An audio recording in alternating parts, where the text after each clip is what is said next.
Welcome to my show. Sorry, started late today. Had some things I had to do. It is a beautiful day here in Northern California, and I had to enjoy a bit of it. So go ahead and hit that like button on your way in. All right. So instead of our intro video, I'm going to, as I stated before, cover a few YouTube shorts. So enjoy this with me, will you? Enjoy this with me. All right. Now, before we get into this, before I press the play button on this, take a look at her body. Now, this is a younger woman. Take a look at her body. You see how she has the tits, and some would classify as fat, some would classify as not fat, but needless to say, she's not really doing anything to get and sustain a healthy weight. She's just kind of like whatever will be, whatever she eats, she'll eat. And this is the results, meaning that in maybe like 5 years, in 2 to 5 years, it would just be grotesque and a garbage shape, just a garbage shape. Take a look at what's in her hand. She has a tool in her hand. Now I'm going to play the video. Fair use, fair use. You just fucking hit me. I need a police officer at 19 North Hollywood Street. So she hit the guy, and then she put a strap on him. Yep. And now she's calling the cops on him. There's a stalking ass man recording my car. Yeah, she just pulled a fucking gun on me. Run out on him and I'll do it again. Video. What is he going to do there? Oh, you got it. Are you gonna pull?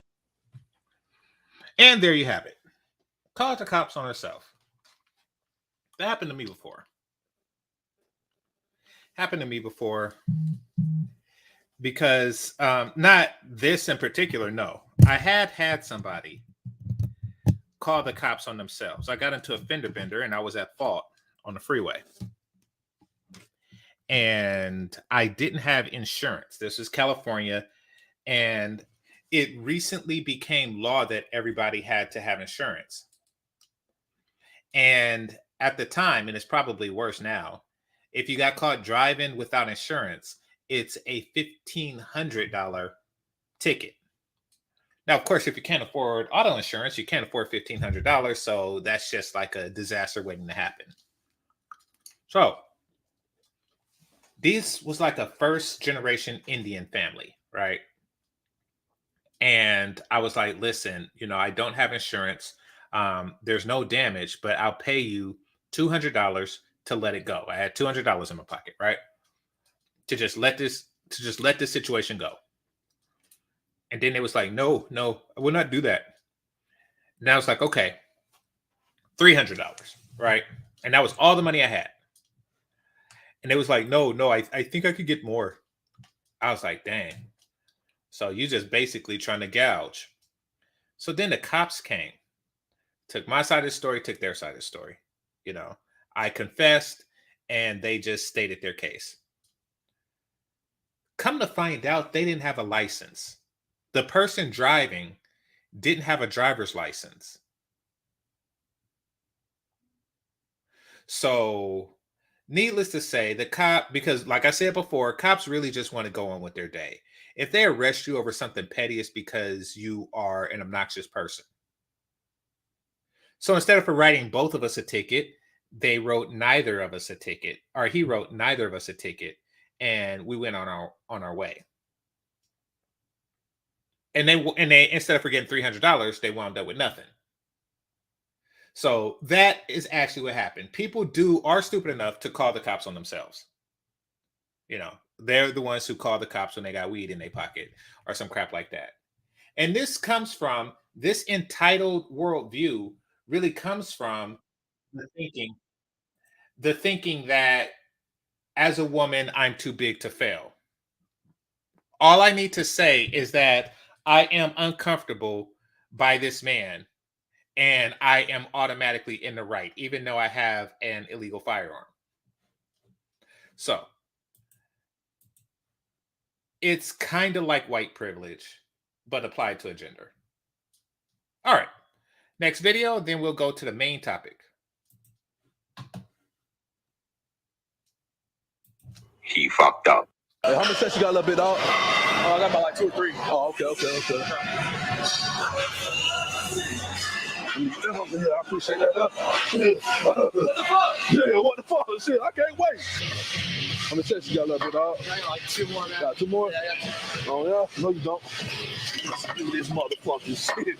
2 more sets? That's too long for me. I gotta do it right now. Yeah, how many sets you got left? Go bother somebody else. Some bother your this motherfucker. Bother your so you bother your ass. All right, there. How many sets y'all got left? 4, 5? Nah, fuck that. I'm on this bit right now. Fuck that. Oh, hey, it's a prank. It's a prank, boy. It's a prank. God damn, bro. Oh shit. Hey, it's a prank, bro. Oh, my bad, bro. Hey. It was at the Okay. This is a prank, but it's not a very funny prank. Because essentially what you're doing is you're punking people. And I'm not talking about Ashton Kutcher. I'm talking about you're actually, bullying people, seeing who falls for it. If they fall for it, then they're on camera being bullied. And if they don't, then you just like, hey, it's a prank. Calm down. It's like, really? You did just humiliate the first 3 guys for the sake of this prank. Because it wasn't funny then. It's only funny when somebody reacts. But when they don't react, it's just kind of like, what's up with this guy? Stuff like this. Okay. So let me get the feature presentation ready. Hit that like button.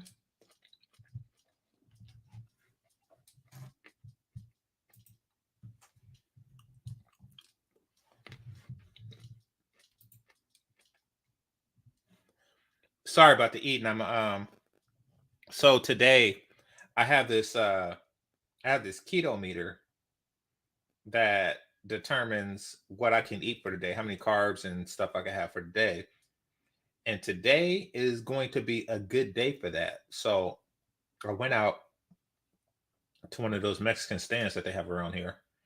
And I bought a whole thing of cherries that I'm chomping on right now. And it tastes good. I love this time of year for that reason primarily. So, all right.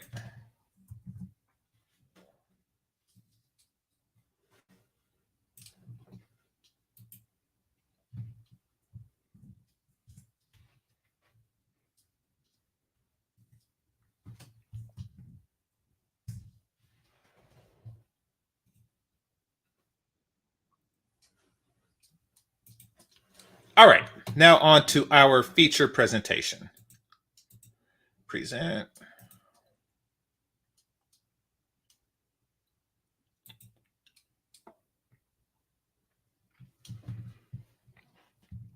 Okay, take a look at this woman here. Over 40 and attractive. She's apparently a doctor of some sort. She has a bunch of videos where she gives like medical advice, how do you get rid of a rash, stuff like that, remedies and things like that from a doctor's perspective. So that's what the majority of her shows is about. This one is about being over 40 and single. And of course, she's obviously a Black woman. Let's take a look, listen, and see what she has to say about the situation. Hit the like button and fair use. That actually for a long time was very, very sensitive for me. And if my younger self would have told me that, or if my younger self knew that I was going to talk about not being married and being over the age of 40, I think I would have freaked out, because it's often been very sensitive. Many of you guys ask me, and rightfully so, are you married? Do you have children? What's your deal? Are you dating, etc.? Totally get it. Fair question, right? And I've always been transparent with you guys. I've never been married. I am currently single. I'm dating, or rather, online dating and doing that whole online thing, which y'all know how I feel about that, but I'm trying. But no, I've never had children. And, the topic of marriage, especially when you're over 40 and you're a woman, is something that can be touchy, I think, for many of us. It certainly has been touchy for me. So I wanted to tell you a little bit about my story, and also tell you why I think this is really important for us all to talk about. First of all, like I said, never been married, but I have been engaged. I was engaged about 4 years or so ago, very short lived. I ended the engagement. That was absolutely the right thing to do. And I'm happy that I did that. Never looked back. Okay. So that is, I was engaged once. I've never had children, but I have frozen my eggs before I turned 40. Actually, my parents, it was my parents actually who encouraged me to freeze my eggs. And I remember being like completely offended by them saying it. I was like, what do you think, I can't? Okay. So that's her situation. She's been single for quite some time, and she admits that she never took relationships or dating or marriage, et cetera, et cetera, et cetera, seriously. Let's continue. Find no man. What you think, I can't get no man? What you trying to say? I'm so offended. I was like, what? And I literally talked to some of my girlfriends, telling them this story, like, you'll never believe what my parents told me to do. And they were like, oh yeah, I've frozen my eggs. And I was like, what? Huh? Come again? Anyway, long story short, I've done a video on that. So ladies and gentlemen, for the ladies in your life, take a look at that. Egg freezing is really a thing, and it's an important thing for many of us. And I froze my eggs twice before the age of 40. I didn't get a lot of eggs the first time, and then I got more the second time. So I do have eggs in the freezer. I pay egg rent every year, but I've never had children, etc. So I know a lot of you are probably like, well, why have you never been? Okay, y'all see this? This is what a lot of women are doing. They're freezing their eggs. And notice how she mentioned the first go around, she wasn't able to freeze many. But the second time she got some more. So this is an expensive procedure. But fortunately, she's a doctor. There are a lot of women out there who went to school hoping for success. They got their master's in early childhood development or something like that. But no matter what, they didn't become doctors. Not every woman who's education minded is going to become a doctor. Many of them wind up being office managers or something like that. To them, the egg freeze procedure is very, very, very expensive. And quite frankly, and I don't know if she tells this in other videos, it's not 100% guaranteed. In fact, even with that, you're still running the risk of it not working. And it's a strong risk. Like, it's over 50% chance that it won't work, even with the frozen eggs. Now, somebody asked about egg rent. Yes, you do have to pay for them to store your eggs in the freezer somewhere. I'm going to look that up. I'll look that up of how much that is. So in addition to your regular rent and expenses, you have egg rent.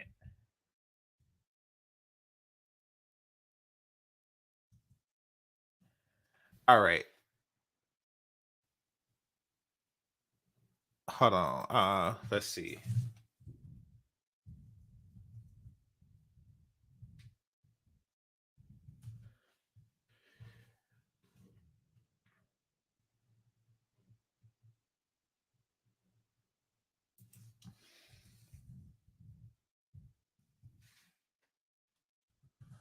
Hold on, let me see. What do you type for something like that? How much do you pay to keep eggs frozen?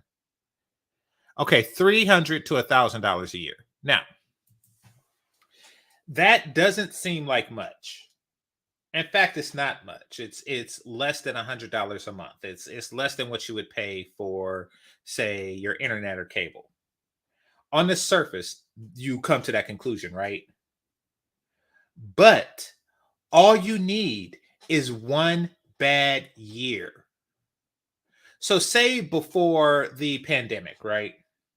A young woman decided to freeze her eggs. Like 3 years, and she decided to do it in 2017, right? So it's frozen, it's frozen, it's frozen. She's paying the rent, she's paying her own rent, she's staying ahead of everything. And then the pandemic hits, and then stuff start getting real because she loses her job, and money becomes a little funny. And this year's egg rent, that $1,000 start to hit a little harder this time around. So now if you don't pay it, then you lose those eggs. And those eggs came from 3 years ago. They came from when you were a younger, more eggy woman. So if you don't pay it, you have to do the cycle over again with older eggs. And you have to pay for the procedure again. So, yeah, that is a thing. And like she said, she has a lot of them. So it's not just that she's paying for, the one egg. I don't know if this 1,000 is per egg or not. I hope not. All right, let's continue talking about eggs. Married. Let me first start out by just like real talk. I think one of the hardest things about never having been married, being over the age of 40, etc., is I've always been afraid of what people think about that. And maybe it's not the thing you're thinking about, right? There is a lot of societal pressure to be married, to have children, especially in certain cultures, in certain parts of the world, etc. So that exists. But interestingly enough, my parents never put a lot of pressure on me to get married and procreate, have children. In fact, sometimes I wish they put more pressure on me. Maybe I would have made it more a priority, but I don't blame this on them. I've always been.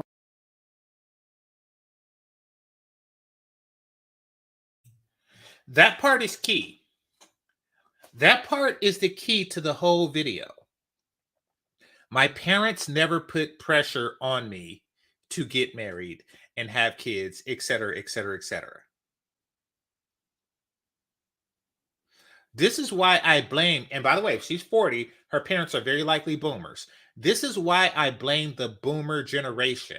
Why would you, first of all, the fact that she said her parents means that they were together and married. It means that she has both mother and father, and they understand the benefits of such an arrangement. But they did not instill that on her. They did not put that in her. They didn't say things like, I would trade my degree and all of its riches for my wife/husband. They didn't say that. They didn't teach her how to prioritize family. They gave her the impression that family is just something there and it's easy to achieve. It's easier to achieve than a PhD. Or it's easier to become a doctor or it's easy to become a wife than a doctor. And, there is some truth to that. But they made it appear as if it's no effort, as if it's effortless and something that you could do easily at any time. Worried about the stigma that I have always felt attached to it. My younger brother is married with a beautiful wife and a beautiful family. And my brother, I've always looked to for guidance and advice. I always say, like, he was like the normal one, the one with a lot. Now,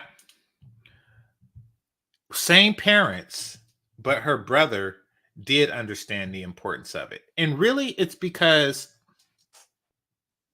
you can't talk away a man's sex drive. Hit the like button. I mean, no matter what the parents say.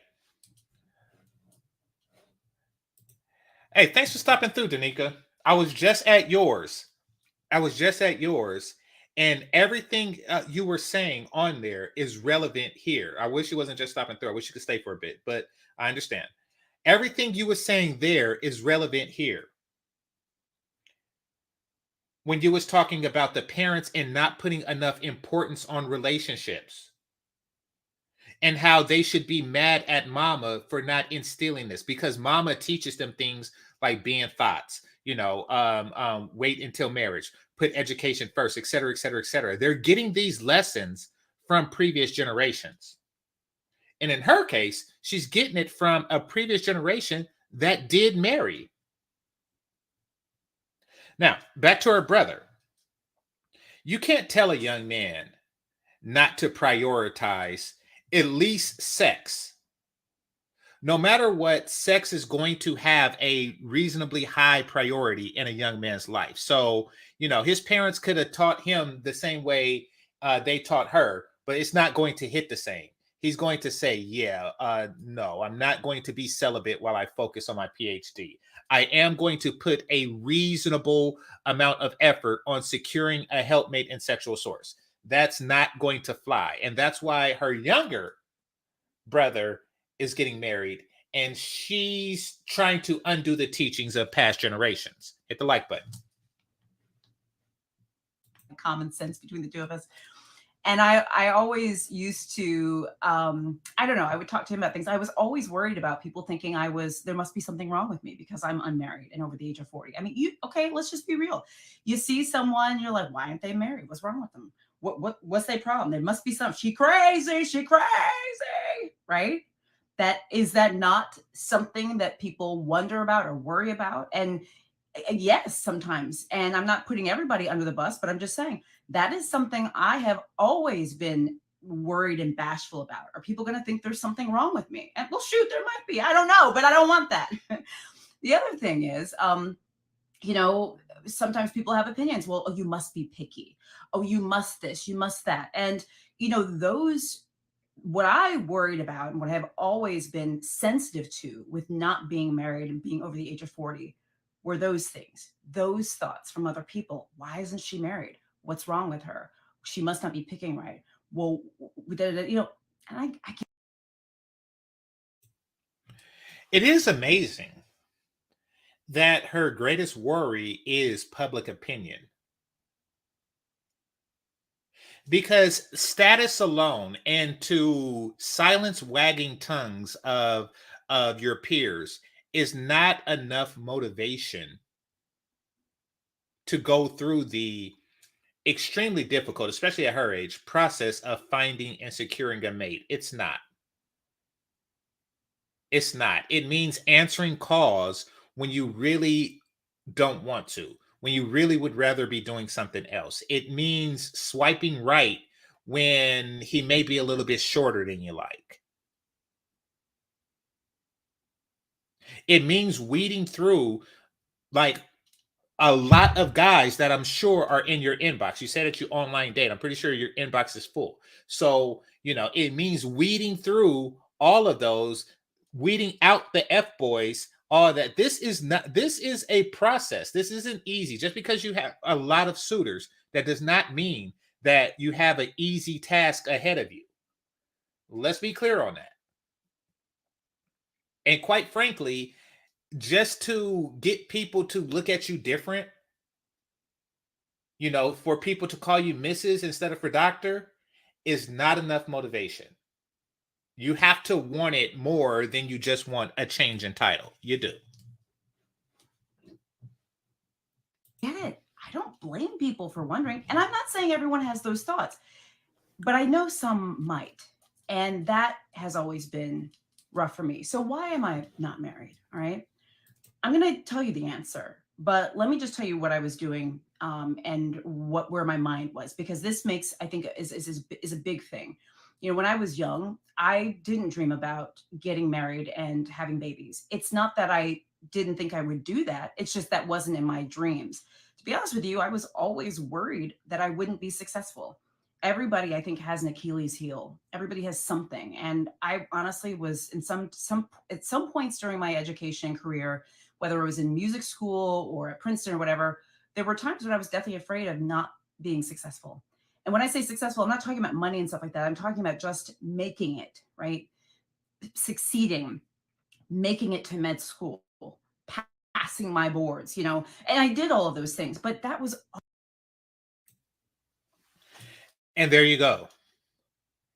It was a matter of priorities. Ever since you were young, it was a matter of priorities. Your priorities was Princeton education, medical school, et cetera, et cetera, et cetera. You didn't have an adequate fear of dying alone until it became a pressing concern, when fertility became a pressing concern, et cetera, et cetera, et cetera. You didn't have these reasonable fears at a much younger age. You didn't. And perhaps you should have.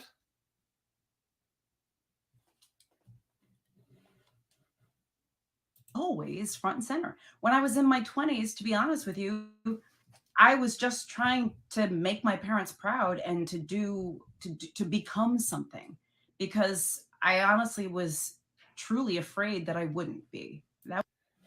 You see that? This is the influence, and I wish Danico was still here.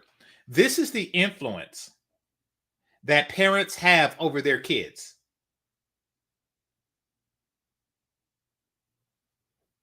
They want to impress you. They want to make you happy. Now, the parents instilled in her that, okay, you will make me happiest. Somewhere along the line, she picked up from her parents that we will be happy with you.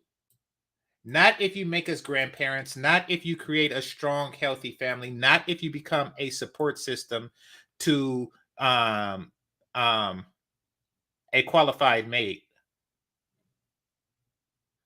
But no, if you become successful. Like, this is what you did to win your parents' approval.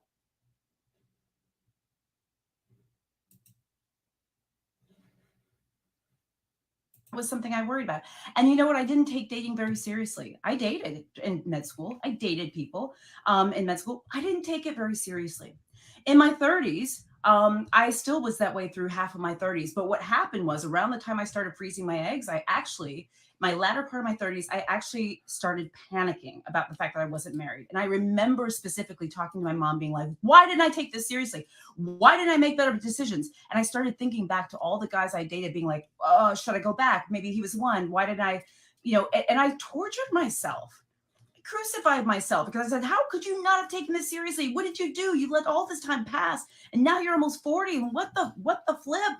How did we get here? Because all of a sudden I was approaching 40 and my parents were like, you need to freeze your eggs. I was like, ah. And I was really hard on myself during that time. I really, really was hard on myself. I was remorseful. I was regretful. I was embarrassed. And I felt like I had wasted a lot of time. And then. You felt like you wasted a lot of time because you wasted a lot of time. You wasted a lot of time, sweetie. Like, all right, I want you to take away the word secure relationship and replace it with the word join the NBA. She talks about it the way a talented man would talk about joining the NBA in their 40s. They regret not joining the NBA now that they're 40s, and because they were talked out of it. They were told to do something else. They were discouraged from it. You should regret it. Or they didn't take it seriously. And that's another thing, because I hate it when you get these women, particularly Black women, who get on these shows. Hold on one second. You get these women, particularly Black women, who get on these shows and they talk about, oh, I can't find a good man. And, they make up these statistics like for every 100 women, there are 3 men or some crap like that. You know how they like to make crap up. But the truth of the matter is very, very, very few Black women are taking relationships seriously. I know this because recently I've been single. And I can tell you that getting their number and things like that, even sex, is not is the easy part. I'm not going to say sex is easy or anything like that, but I'm just saying, like, that's the easy part because they're not taking relationships seriously. Like, you still get ghosted. You still get, they're just not in the mood. They want to do it completely on their terms, et cetera, et cetera, et cetera. They're not taking it seriously. Like, put it like this. they're not taking it as seriously as they were taking their search for a job or an education. Because if they had, they wouldn't, you don't ghost a potential employer when you're looking for a job. You don't go on an interview and then don't call back or something like that when you're looking for a job. You do that in your dating life because you don't take that as seriously. She spent 22 adult years thinking that way. And really, she would continue down that path if it wasn't for limited fertility. If she wasn't forced to think about it because, those eggs are about to go away.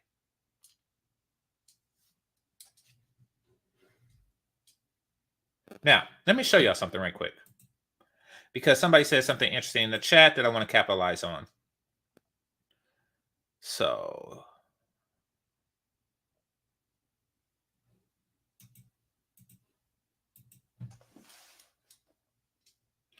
look at this right here.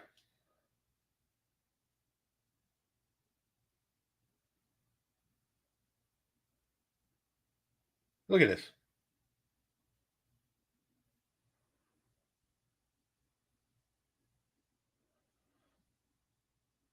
This says it all. It's not just our families that are teaching this crap. It's Nickelodeon. It's Black society.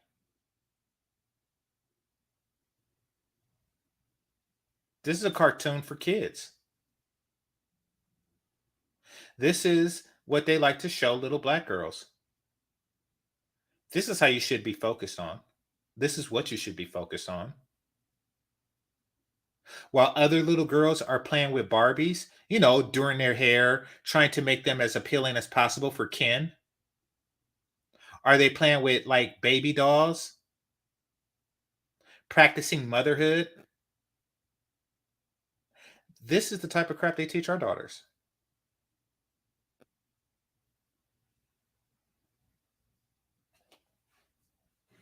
This is what they want our daughters to be.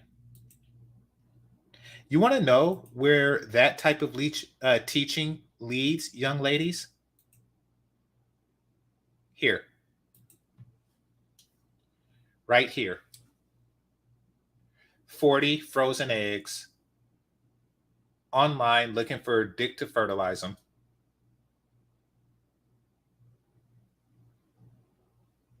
That's what it teaches you. That's the inevitable end result of this. Hit the like button. In my 40s, which I am, I'm proud to say that things have gotten a little bit better for me, meaning how much or little rather I beat myself up. The reason why I haven't gotten married is honestly because I haven't found him yet. I just, and you know what? It was one day that it literally took me waking up one morning where I had blamed myself and said, well, maybe you are too picky. Well, maybe you are crazy. And maybe you didn't take this seriously. And why didn't you do this? And why weren't you this? And I can't believe you did this. And how did you let 15 years go by without thinking about this? But you know what? The bottom line that I actually came to a realization about, and there's a lesson in this. There's a reason why I'm telling you this. It's not just bearing my soul, which I am, but there's a reason. I recently, by the way, in the last couple of weeks, encountered a couple of younger ladies to great careers and stuff, and talking to them. I remember, I remembered a lot about my younger self, how insecure I was, how worried I was about so many things. And one thing I have never really felt settled about is my relationship status. Yes, I'm in and out of relationships here and there, but I spend more time out of relationships than in them. And people are like, why? What's wrong? I'm always worried. People are like, what's wrong with her? But you know what? I feel so much better about this. So the thing is, though, I finally woke up one day recently in the last couple of years. Actually, the pandemic, I think, really helped me with this. And I woke up and I said, you're not married because you haven't met him. Jen, you haven't. Wrong. Lady, not only do you have a pussy, you have two tits. At least I think. I'm assuming that you have both of them. I mean, I know you have a pussy because, what did they grab the eggs out of?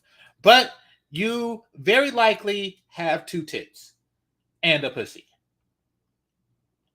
That means that you have met Mr. Right.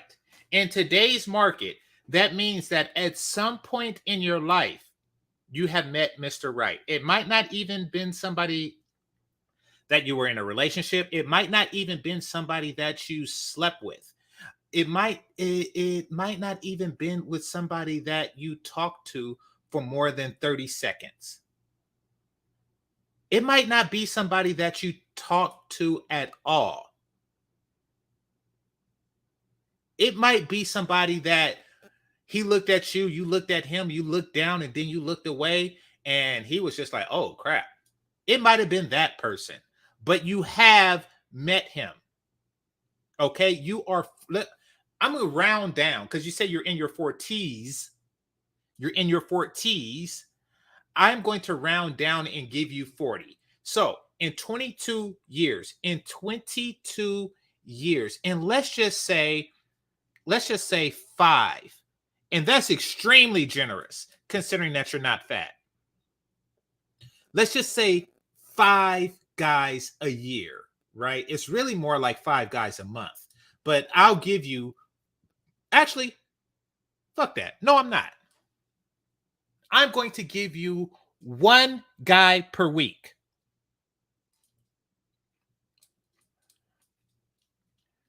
Meaning that each and every, within a 7-day period, whether it's a patient, whether it's just somebody in passing, whether it's somebody who is at the car wash while you're getting your car washed, he's getting his car washed. Within any given week, at least 1 guy has showed his interest in you. You have met this guy. That is 52 guys a week. 52 guys a year. After 10 years, that's 520. After 20 years, that's 1,040.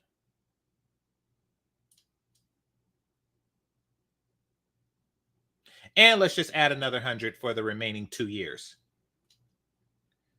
So 1,144. Out of 1,144 guys that you met, you don't think that you met the right one? No, the truth of the matter is that you didn't do the right thing. You didn't take it seriously. Stop trying to say, oh, I didn't just meet the right one. You already confessed why you're in this situation. The reason, hit the like button. The reason that you are in this situation is because you didn't take it seriously. And that's with anybody, that's with most people that didn't accomplish their life's goal. That didn't do the thing that they want to do. Like, how come I'm not in the NBA? Well, I didn't take basketball seriously at the time and age that I should have been taking basketball seriously. How come I'm not in the NFL? I didn't take football seriously at the time and age that I should have been taking football seriously. How come I'm not a doctor? Well, I didn't take medical school seriously or education seriously at the time that I should have. You can't confess that you didn't take something seriously and then later say the reason that I didn't get the results of it is because I haven't found the right one. That's like not becoming a doctor or not going to school for medicine, et cetera, et cetera, et cetera. And then later in life saying the reason that I am not a doctor is because I haven't found the right practice to hire me. No, when you have made it blatantly clear, you are an impressive woman, academically speaking, meaning that, when you want to accomplish something, you focus on it and you give it a significant amount of effort.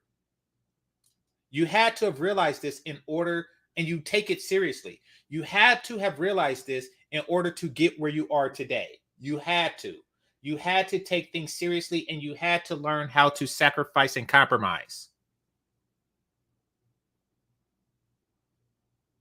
And now you say some young ladies have come your way, and instead of her teaching them to learn from your mistake, instead of her teaching these young ladies, Like, and I'm going to play that part back because it's key. It's key because she's spreading this garbage. Instead of for when the young ladies come your way and say, listen, I'm a doctor, but I am freaking miserable. I would rather be, mopping the floor for my husband and 3 kids. I would rather be doing that than to be doctoring whatever type of doctoring I'm doing.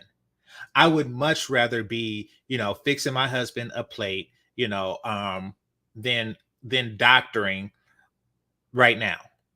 I would trade my medical license and the medical ceremony, my white coat ceremony. I would trade that for an opportunity to do the electric slide at my own wedding. She won't admit that. She won't admit that her priorities were out of whack.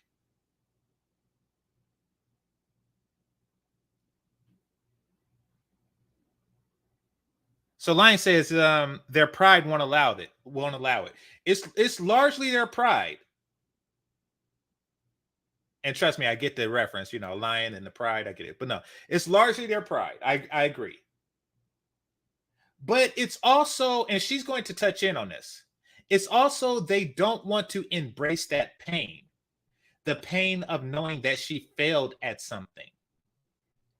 She failed at something that she had control over, but due to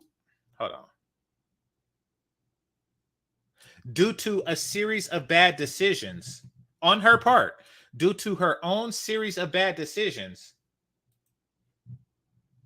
she lost at something extremely and extraordinarily important. So what is she doing to comfort herself and to attempt to give comfort to other young ladies?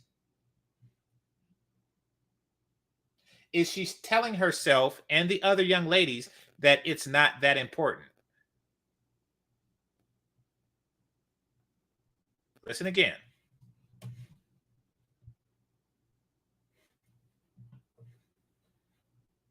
I'm out of relationships than in them. And people are like, why? What's wrong? I'm always worried. People are like, what's wrong with her? But you know what? I feel so much better about this. So the thing is, though, I finally woke up one day recently. I feel so much better. And that's why they tell themselves that. They're telling themselves the stuff that they want to hear so they can feel better about the situation. I used to do that.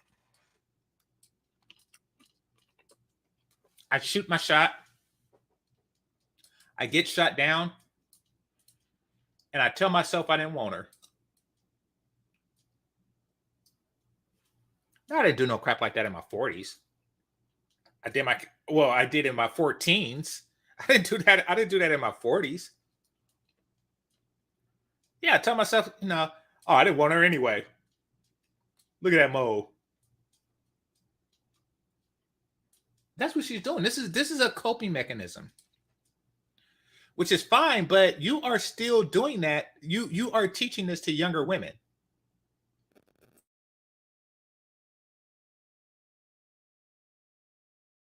In the last couple of years, actually, the pandemic, I think, really helped me with this. And I woke up and I said, you're not married because you haven't met him. Jen, you haven't met him. If I had met him, I'd be married. I don't look back. And even though I've tried to look back and say, oh, maybe it was him. Did I pass him by? Maybe I should go. There's no one in my past that I feel like I should go back to. And there's no disrespect to any of the men that I've dated. If you're watching this, I love you all. And I really do. I'm friends with most of my exes. I have no hard feelings. But the truth of the matter is, I finally had to accept what for me was a relief, which was that I haven't met him. And it's reminded me and retaught me. Translations. I haven't done anything wrong.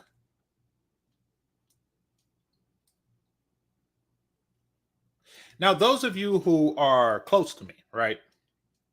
And by close to me, meaning I have your number and you have mine, and we have spoken on the phone, right? But you still just know me from YouTube.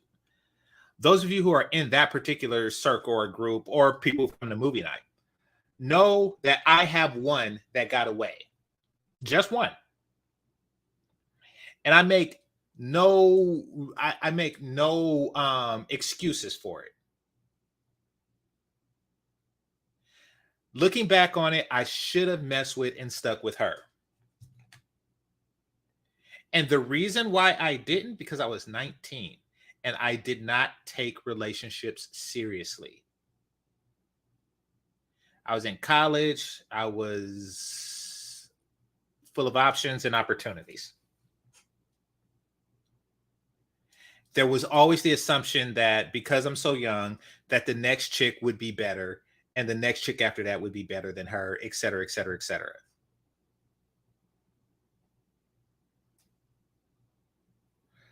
But what it comes down to is I didn't take it seriously. I'm willing to admit that. And I'm most certainly willing to admit it so the next young man will know to take such an opportunity seriously. I'm not saying marry her. I'm just saying take it seriously.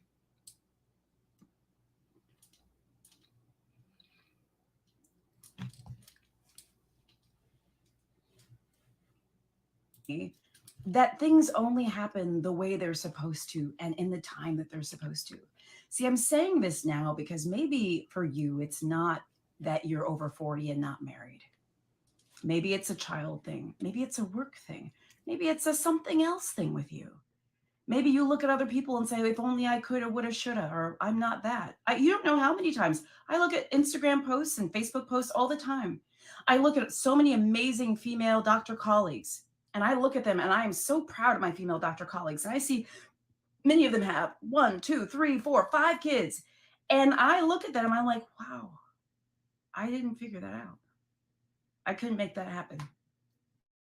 I have not been successful at that. And then I have to stop myself and say, my path was not supposed to be everyone else's path. Our paths are individual. Each one of our paths are independent of others. And we are not like our peers. We are not like our family. We are not like our friends. We are us. And that is a load of bullshit. It's a load of bullshit coming from her. See, stuff like that should not come from a Princeton doctor, a Princeton educated doctor. And this isn't me saying, oh, you're so educated, how you say something stupid. No, it's not that. That is the type of stuff that you hear from somebody who's like 21, 22. You go to his house and it always smells like weed, even when he don't have weed in it. It always smells like residual weed juice. And he's always playing video games, and he works just enough to purchase weed and video games. You hear stuff from people like that, people without direction or focus. And that's because they don't have that. And they're just like letting life happen to them. She, in her professional sense, has never just let life happen. Our path is our own. No, your path wasn't your own when you was getting those 4.0s to get your ass into Princeton, was it? You made that path. You made that path to Princeton, out of Princeton, into medical school, out of medical school. You made your own path. I don't want to hear this crap. I don't want to hear this crap as it all of a sudden when it applies to relationships, it's like, oh, whatever will be, will be. The future's not aren't ours to see. Que sera, sera. No, you wasn't que sera and riding yourself, studying for finals in Princeton, was you? Keep it a buck. Like, you don't have a que sera, sera mentality in any other aspect of your life but this one. And this is so you can still feel like you have control. And the reason why it's difficult for you to find and secure a mate is because part of doing that for a woman is to surrender control. It is to make yourself vulnerable. And what do I mean by making yourself vulnerable? It's a vulnerable position, and men are used to this vulnerable position. It's a vulnerable position to be in a situation where somebody has something that you want, and it is up to you if they want to give it to you. I repeat, it is a vulnerable position for you to be in when you are like, you have what I want, and it is up to you to give it to me. We as men, we live in that position, at least as it exists in relationships. You look at an attractive woman and you say, she has something that I want, and it is up to her to give it to me. We say that all the time. We think that all the time. Every time we see an attractive woman, we think that. We're used to it. She's not used to it. She has not been in a situation to where the thing that she wants most in life is completely dependent on the will and the whim of someone else. Everything that she has achieved has been, achievable through her own merit. It's not like anybody at Princeton would just say, "Oh, nah, bitch, fuck you. I don't like you. Your teeth too big," or some crap like that. She is going to continue to avoid this vulnerable position, which is why she's telling herself things that are chronically making her feel better. She's chronically telling her some feel-goodery. Oh yeah, it's these guys, they just not, they, I just haven't met the right one yet. That's like, what the hell?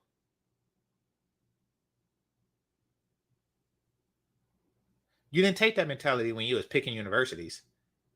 How come it took you like 3 months to pick the right university, but it's taking you 22 years to pick the right guy?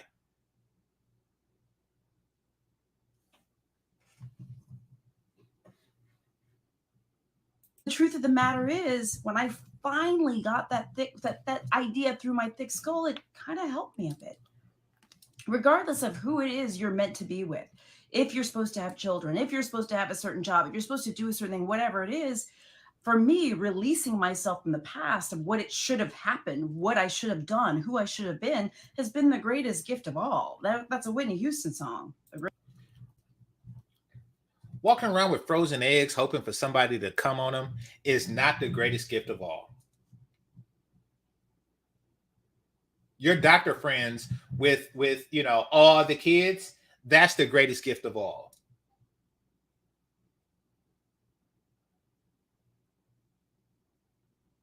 Greatest gift of all?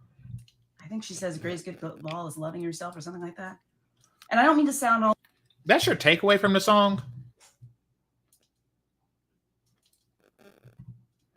Loving yourself that is when nobody loves you. That is what people say when they have difficulties securing love from external sources. Read Whitney Houston. Learning to love yourself is the greatest love of all. And listen to the whole song. Listen at the whole song and think about it. It starts off, I believe the children are our future. So what's your future? Your future is in a goddamn ice cream truck right now. I mean, keep it a buck. Like Whitney Houston was saying, I believe that children are our future. And keep in mind, she rest in peace. She was a married woman with kids. I thought she was content loving herself. You ever notice how they listen to Beyonce about all the single ladies? They listen to married with kids women for empowerment about being single. Which means that they're desperate. Hit the like button. They're desperate to find, I feel good about my situation, music, song, movies, in any aspect of life that they can find it. They watch movies like Waiting to Exhale. And then but they don't stop and think, no, Whitney Houston married, Layla Shaw married, Angela Bassett married. Like, oh, I can't relate to these women. This is just some crap that they're pushing off to me.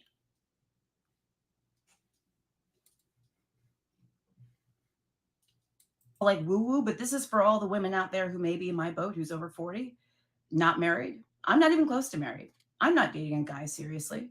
And it terrifies me to think that in order to have a child, the time that it's going to take me to find a guy, lock that in, get married, have a kid, it makes me want to vomit, just being very honest with you, because I'm overwhelmed. And then vomit. For Christ's sakes, vomit. You should vomit. You see, every ass whooping, whether it's from your father or whether it's from another kid growing up or something, or whether it's from life, is a lesson. And the lesson is what you should have done different. Vomit. Don't tell yourself something to feel good. Throw up. That way, the next time dude calls, you answer. The next time somebody swipes right on you, you swipe right on him. You should be vomiting. You should take a clear assessment of your situation. Because your situation is as follows. The eggs may or may not take. And it's going to be a costly process and procedure to go through with that. And then there's still a no. You have the task of, okay, here's the thing. Take me, for example. She's somewhere in the vicinity of my age, right? I don't online date. But if I did, I would immediately swipe left on her. Left is the bad one. I would immediately swipe left on her. And it's not because of anything physically wrong with her. It's because I don't look at, I see the 40, on the profile. I see the 40 and I'm like, okay. I see the 40 plus. I'm like, okay. By the time we're ready to walk down the aisle and then actually go through the procedure, she'll be like late 40s at best. And it's a no-go because she can't provide me with kids. I want kids.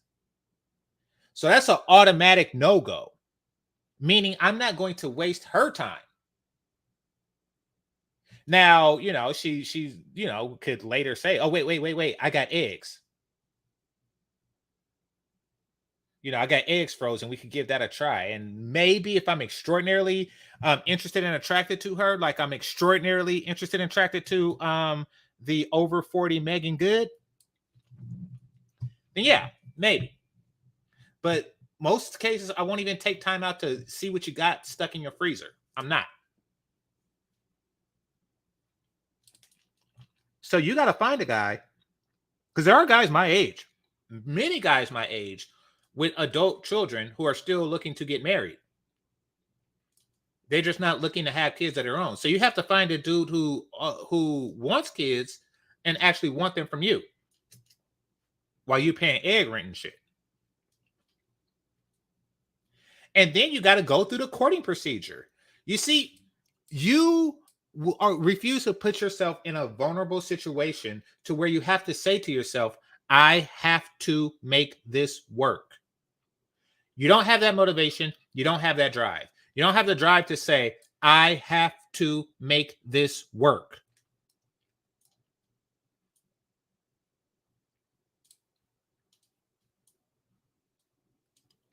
And that is why you failed.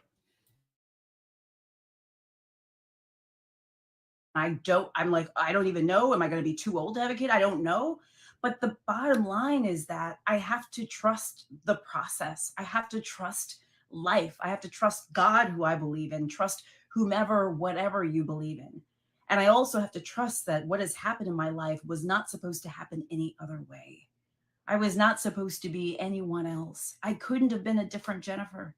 I couldn't have been a Jennifer in my 20s who was more secure with her professional life and invested more in relationships. I couldn't be a different. Yes, you could have. Yes, you could have. You could have been all sorts of things. You could have been a thought, and you could have been all sorts of things. You chose to be a doctor. Now, there's worse choices to make. Shout out to Danica Marie. She just covered like a chick that made awful choices, and she was coached into those awful choices. There's worse choices to make. But you could have made different choices. I could have made different choices. Often think about it. And many men who are working in their 40s should think like this. I think to myself, like, shout out to Mr. Fantastic and shout out to One Master Teacher. What if I had to join the military? I'd be retired right now. Even if I did it as an enlisted man or an officer, I would be retired by now. I should have made different decisions. And being comfortable now, knowing that actually makes me feel worse about not being retired by now, but I need to feel that way. So if a young man, say, hey, I'm thinking about joining the Air Force, I can give him a sober point of view about the pros and cons of it. I would tell him, like, well, if I had to join the Air Force when I was your age, I would be retired right now.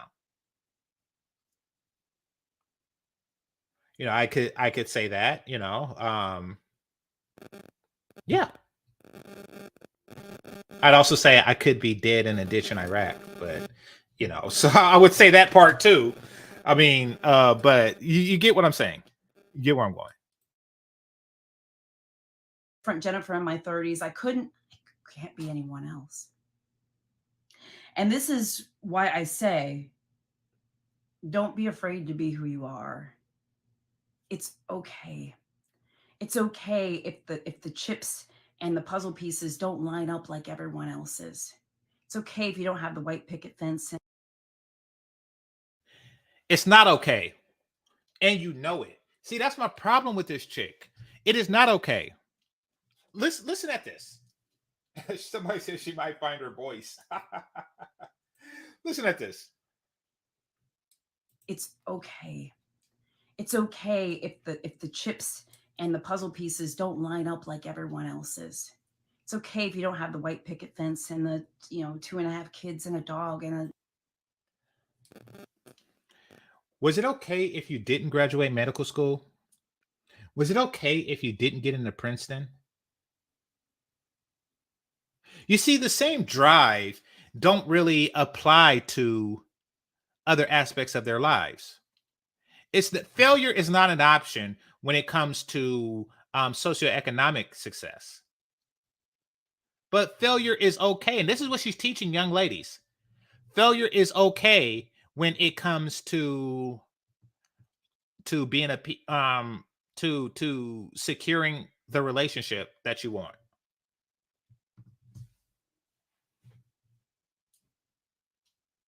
in a Volkswagen or whatever. It's pretty cool, but it's not required.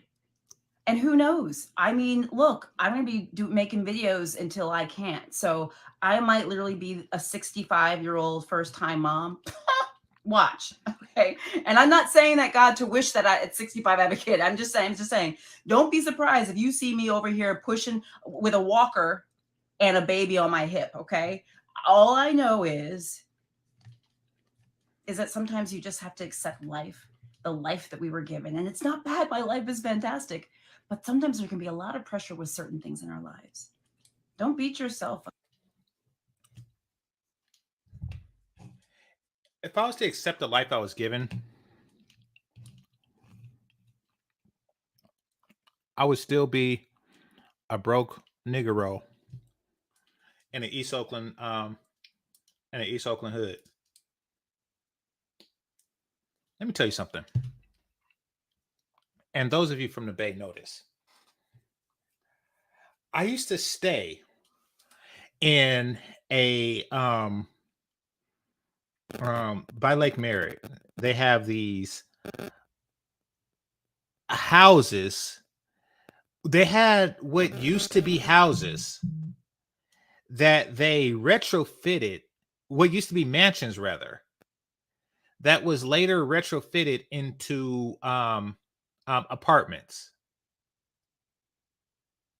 So basically, you know how you have these mansions with like, like 20 bedrooms and stuff like that. That was built like that's as old as the city itself. And the city was founded like in the late 1800s, mid to late 1800s. And what they did was they made the rooms into entire apartments because the rooms were so big that they made them into entire apartments. I didn't live in one of those. I lived in what used to be a rich person's closet with a roommate. It was one bedroom that we took turns sharing. So like, and if any of us, or if either of us was fucking, then it was automatically that person's turn.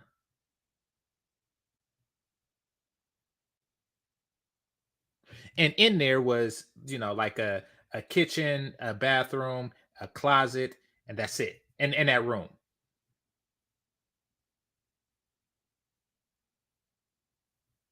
Now, you don't just accept that. And I know people in this chat room now are in humble situations, and I understand that, especially if you're young. But you should never just accept. Okay, somebody said nothing wrong with that. Okay, it's nothing wrong with that, but it is something wrong with just accepting that.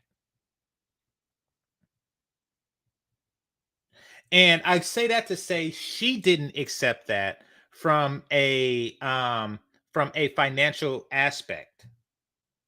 She decided to grow. But now she's saying, as far as relationship goes, oh, whatever will be, will be. See, it's not consistent. One aspect of her life, her attitude towards one aspect of her life is completely different towards the other.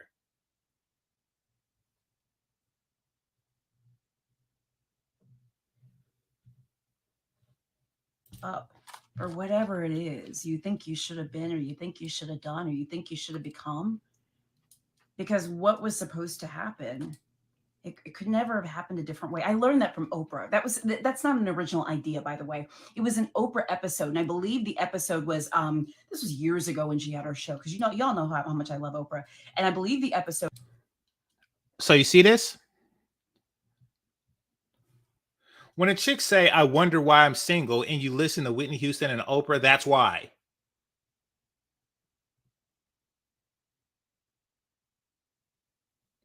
I wonder why I'm single and I'm 42, I'm slim, and I'm a doctor. And Whitney Houston said, and Oprah Winfrey said, that's why.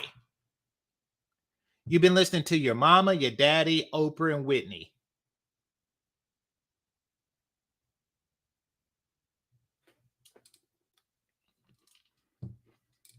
When you should have been listening to Danica Marie.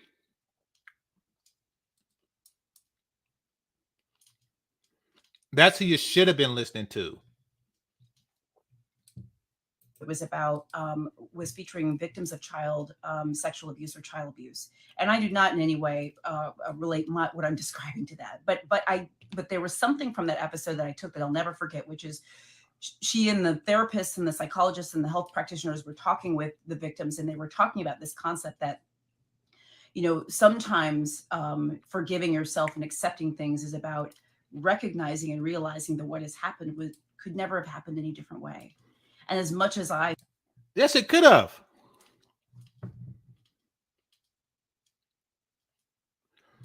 Yes, it could have. Fellas, press 1 in the chat if you ever got your ass kicked.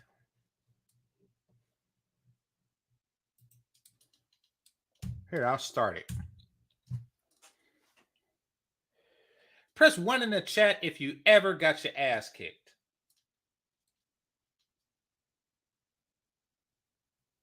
All right, nobody else want to admit it. I will. I got my ass kicked. And you want to know what I walked away with after I got my ass kicked? What I could have done different. Always like, damn, I would have won that motherfucker if I just did this. If I just would have dodged that one, if I just would have countered here, if I did a jab instead of a hook, here, then the outcome would have been different. I don't just have the kicked ass and saying I was destined to have gotten my ass kicked. The fuck is that? No, that's called learning from your mistakes. Nothing different could have happened. Yes, there's a lot of different things that could have happened. There is a ton of different scenarios that could have took place.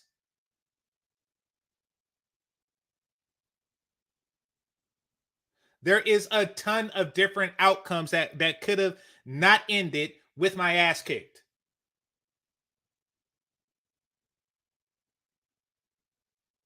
Like, man, I should have. Yes, that you're supposed to have that, and she's supposed to have that. But because her shouldas don't really help her, her shouldas don't really help her now. It just makes her feel worse. She tries to avoid the shouldas. But what you need to be doing is taking those shouldas and giving it and give it to the next generation of women. That's what you need to do. And it's not entirely too late. Possibly, especially with the frozen eggs. You need to take all the stuff, all the past 22 plus years of shouldas, you need to turn those into going to.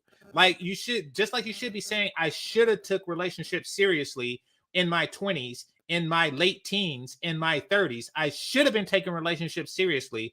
You should take that shoulda and take and take it now.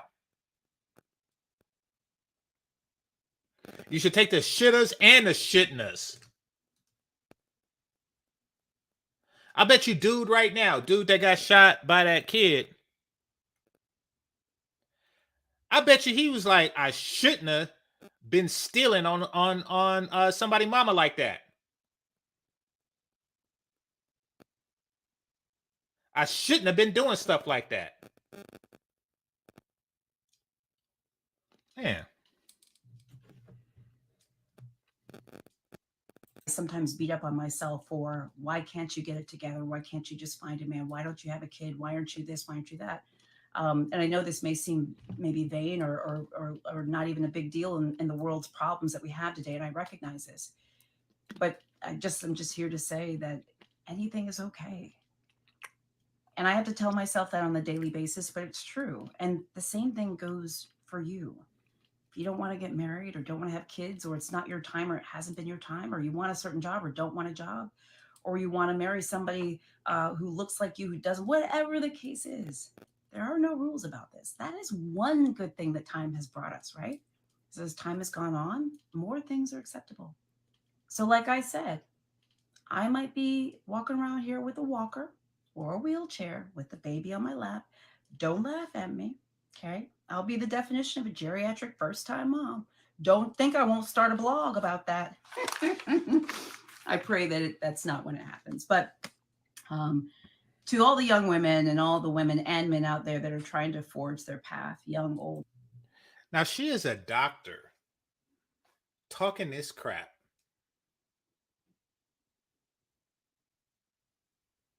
She's a doctor talking this crap. She know good and well. You see, here's the thing. And I only know this because, trust me, I do not study like women's reproduction just as a hobby. And if it wasn't for Game Changer, not my real name, if it wasn't for Game Changer and making videos about stuff like this, I wouldn't even know. This whole egg freezing thing is not. Actually, I have a friend that's going through something like that with his wife. So I probably would know a little bit. But this egg freezing thing is not I guarantee this is not miracle science. This is not something that you just found the cure for, reproductive issues that happens with age. And if you are telling these young ladies that they could freeze their egg and keep it frozen for 30 years and then pop it in there with some sperm and put and out come a baby out of your 65-year-old vagina, you are lying. That's almost malpractice if you're some type of fertility expert, and I don't think you are. So that is almost malpractice to even suggest that that is plausible.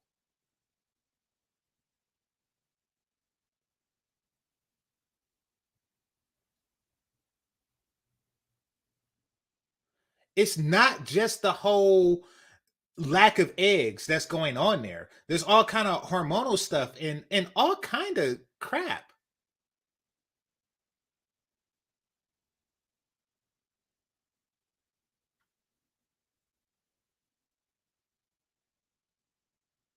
They are lying to you. It is really difficult. It's difficult for women to have it like in their 30s, and for some reason, and for some women it's difficult in their late 20s. As nasty as it sounds, and I'm talking about nature, not current social construct. I'm talking about nature made women to start at like 12, 13 and stuff like that, or made girls to do that. Now, I know we live in modern times and that's way too young, but nature is nature. And that's how that works. Which means that, when you are 42, you're 30 years behind schedule, behind nature's schedule. And now you're trying to stretch extra years out of that?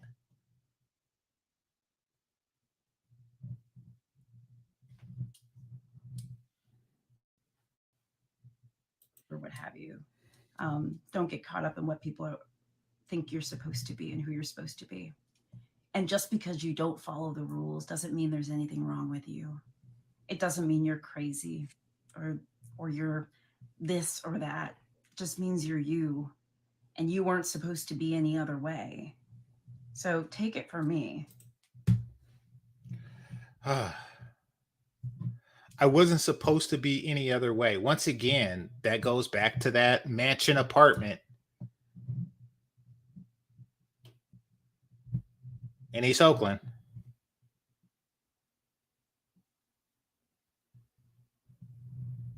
It goes to that. It's like, you weren't supposed to be any other way. Hold on.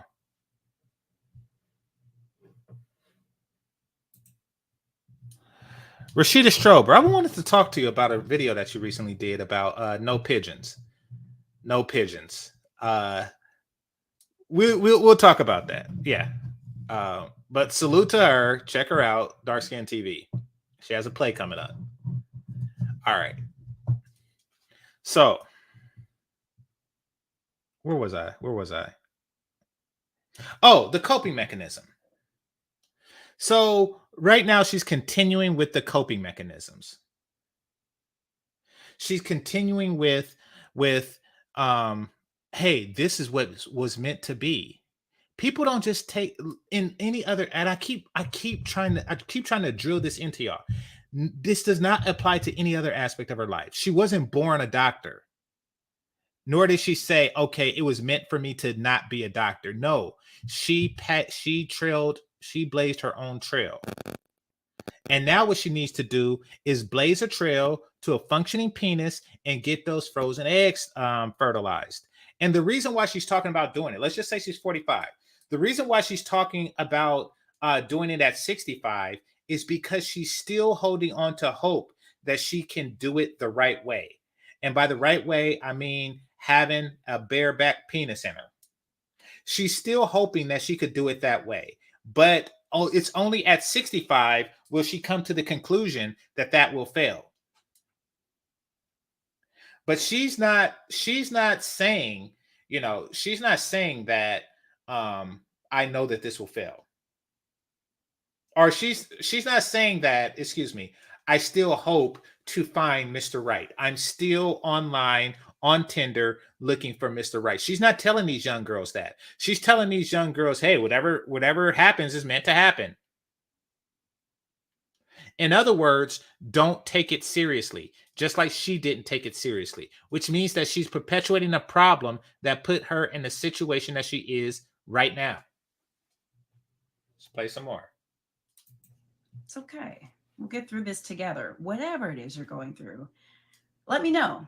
Do you guys have any woulda, shoulda, couldas? Do you have any of those in your life that you think about? Are there things in your life that you say, gosh, why didn't I? I could have. Why didn't I? I regret. I feel like I missed. Absolutely. I have a ton of those. And each and every single time, it gives me wisdom and insight that I can instill upon younger men. I don't say what is what was supposed to be. I say what I should have done was this. Out. Do you feel like that about anything? Career, school, kids, family? I don't know. A long lost love. I'm curious. Write in the comments. Let me know. But just know that you're just fine the way you are. You're perfect the way you are. So, little message I needed to give. But yes, when I meet him, I'm going to know. When I meet him, you will be some of the first people to know because I will be shouting it from the rooftops. But I haven't met him yet. So you still have intentions on meeting him, and you're still working towards meeting him. And that's the advice you should be giving women. Like, listen, it's very, very precious and valuable when you meet the right guy. And don't wait as long as I did to search for him. Value each opportunity. That is what she should be teaching. And I pray to God that I do meet him. But until then, I'll just keep doing my best because what else can you do, right? Anyway, guys, I love you. Just a little thought from my heart that I wanted to sort of share with you guys. I appreciate all of your questions and also making me think about this. And for anyone out there, know you're enough and it's okay, whatever it is. If you're not liking, follow my page, please do. I do daily videos on all sorts of stuff. Clearly also my relationships and my my lack of children at this point. But that's what we do here. For those of you who send stars, I see you guys. You're amazing. I'm going to respond to you personally. You just warm my heart. You just make me feel so warm and accepted. And that's all we really need in life, right? Isn't that all we need?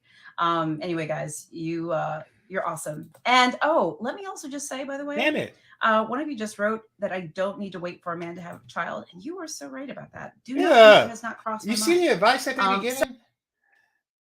giving? So basically, she's going to get donor sperm to mix with her frozen egg and put it up her pussy. That's the advice they give each other. Instead of for actually working on your relationship skills. Learning from each failed experience to create a successful one. So that's what we call no rules, or rather the rules are what we decide we need to do. I have some eggs in the freezer. I got them in the bank. I pay their egg rent every year. So who knows? She keeps saying egg rent. There are a lot of options, but there are a lot of options for a lot of us. So let's not forget that. Guys, I love y'all. Okay. All right. I'll talk to you soon. Bye. All right. So this is a topic that actually.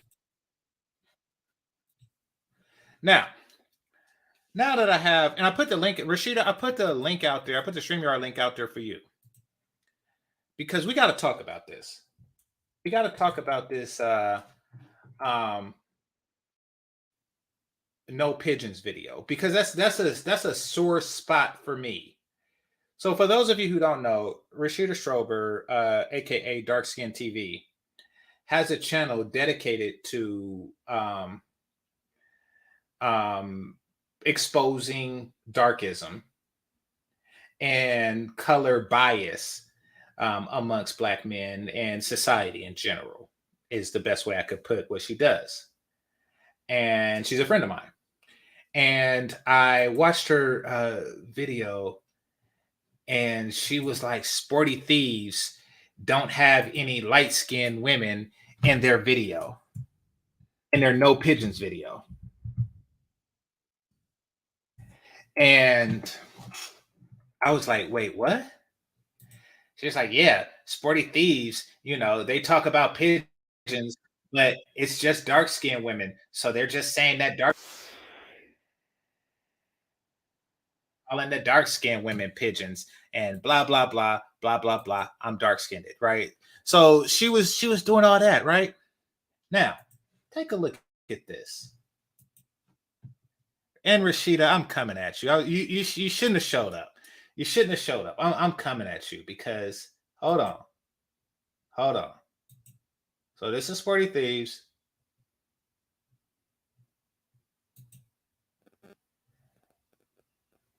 Brown skin. This is either light skin or just full on white. Light skin.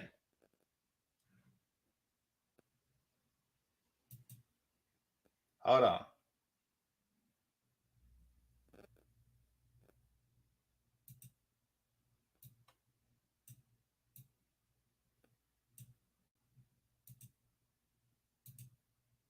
What's that?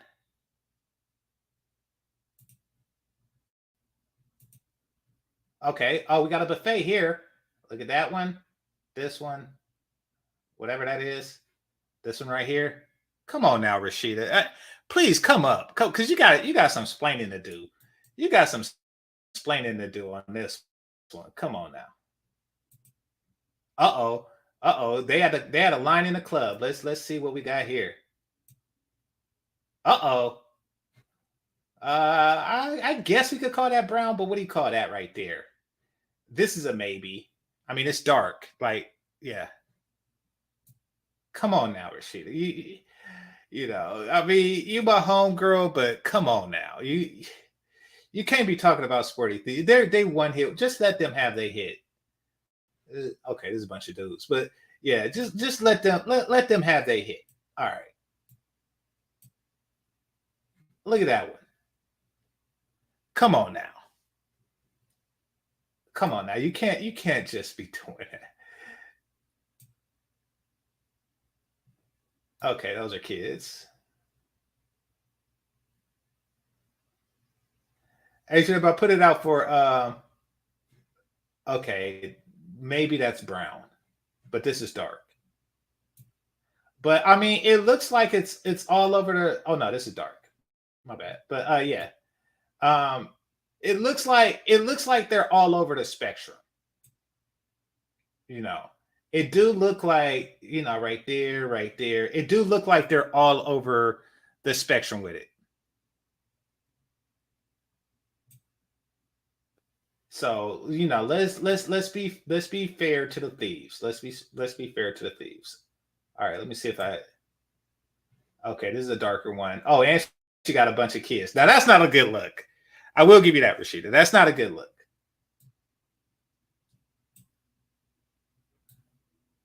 All right, let's see. What was that? Yeah, look at that one.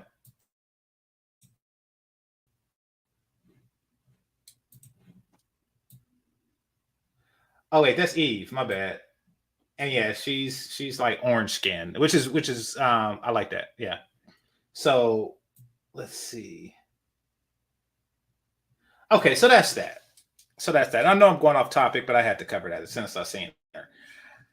All right, let me stop this and let me say why this is so important. Sporty Thieves is the original quote unquote manosphere. They're the original clapbackers. Salute to them. They were the first ones to clap back. This was in the late 90s. I remember it well. I remember No Scrubs coming out. And because of that song, say me and my homies, right? Say if it's 4 of us and we all have cars before, and we all wanted to go to Santa Cruz or something like that, right?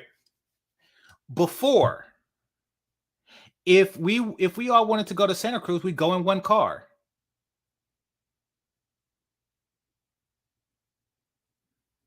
We would go in one car if 4 of us wanted to go, because it made more sense. You save on gas. Gas in California is expensive. You save on gas, you know, and plus you get to talk to the homies. Not everybody has a cell phone. You get to talk to the homies on the way here, on the way there, right? Santa Cruz is a good little trip, maybe like an hour from where I lived.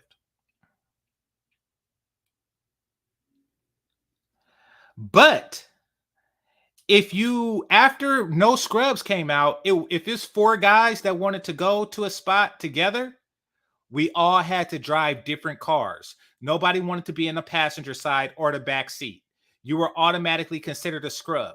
That is how TLC shot at us, at the black man. They shot first. That was a shot fired at me, a person who sometime take the homie car. That was a shot at me.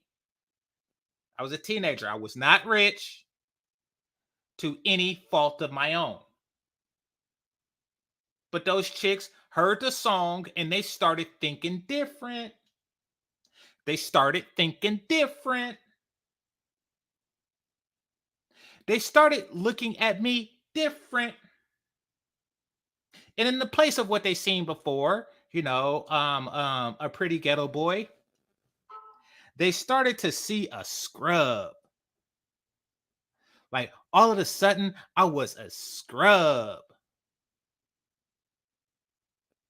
That was shots fired for no reason to the people that buy they shit. Young black men, people that buy they shit. I had a crush on Chili. And yes, Chili, the darkest one, Rashida. The darkest one of the 3. Had a crush on Chili.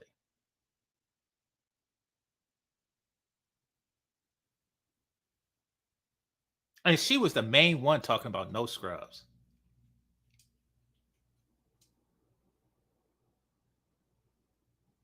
And look at her now. I can have any man I want. No, you can't. No, you can't. You're old as hell.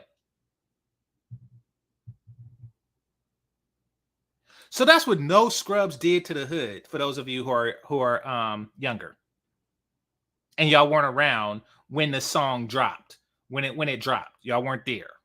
I was. That's what the song No Scrubs did. And then a little bit later, like a season later, this group that nobody heard of, Sporty Thieves, came out of nowhere and said no pigeons. And that was the ultimate clapback. When it was like, this ain't my car, like that ain't your hair, everybody was cracking up. Everybody was like, yeah, that's what I'm talking about.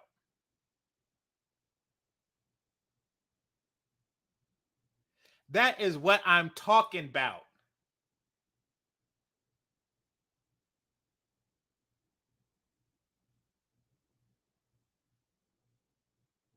They said, get your friend's shoes off.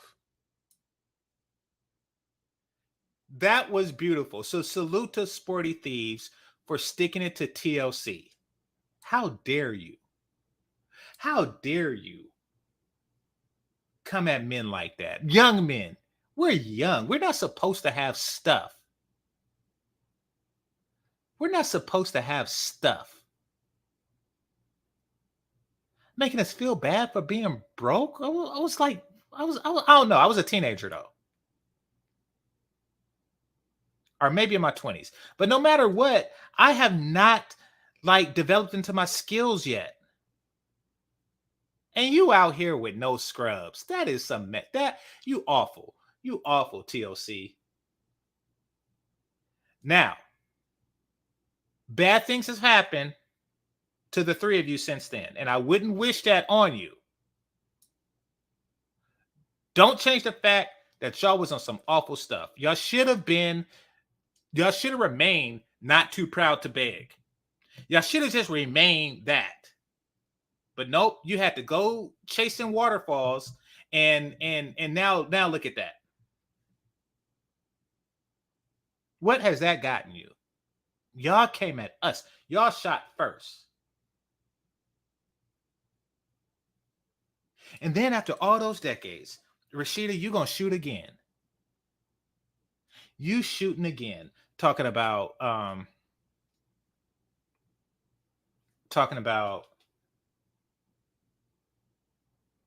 they was talking about dark-skinned women. No, they weren't. They had all kinds of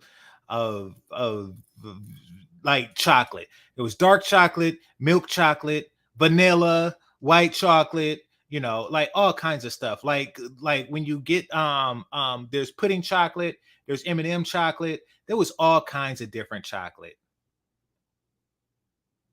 there. So yeah, that wasn't them. You was on one. And yeah, I seen somebody in the background. I put the link out there for Rashida.